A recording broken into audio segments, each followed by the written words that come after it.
১৯১৮ ভাষাবিদ doctor Mohammad Shahidullah Bangla ভাষাকে অবিভক্ত ভারতের রাষ্ট্রভাষার মর্যাদা দেওয়ার দাবি জানান।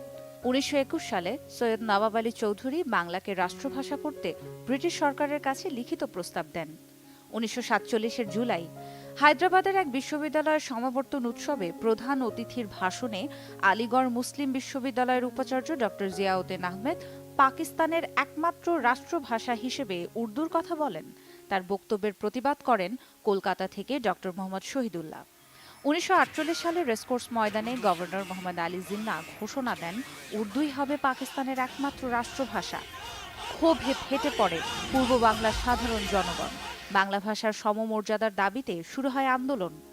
২০ ফেব্রুয়ারি ১৯৫২ গ্রেফতার হতে থাকেন একের পর এক ছাত্রনেতা। সব ধরনের মিছিল সমাবেশ নিষিদ্ধ করা হয়, জারি করা হয় ১৪৪ ধারা। ২১ ফেব্রুয়ারি ১৯৫২ ১৪৪ ধারা অমান্য করে সকাল থেকে ছাত্ররা সমবেত হতে থাকেন ঢাকা বিশ্ববিদ্যালয় প্রাঙ্গণে। একসময় পূর্ব বাংলা আইন পরিষদের সামনে রাজপথে বেরিয়ে এলে পুলিশ তাদের উপর গুলি চালায়। শহীদ হন আবুল বরকত, আবুল জব্বার, রফিকউদ্দিন আহমেদ। পুলিশের এলোপাতাড়ি গুলিতে মারাত্মকভাবে আহত হয়ে আব্দুস সালাম ঢাকা মেডিকেলে চিকিৎসাধীন ছিলেন এবং ১.৫ মাস পর ৭ এপ্রিল হাসপাতালে মৃত্যুবরণ করেন সালাম।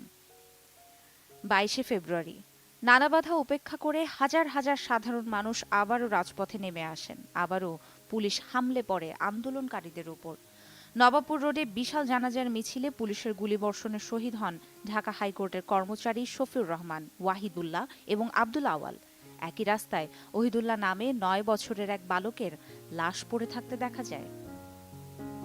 ২০১০ সালের ২১ অক্টোবর বৃহস্পতিবার জাতিসংঘ সাধারণ পরিষদের ৬৫তম অধিবেশনে ২১ ফেব্রুয়ারি আন্তর্জাতিক মাতৃভাষা দিবস হিসেবে পালনের সিদ্ধান্ত নেয় জাতিসংঘ।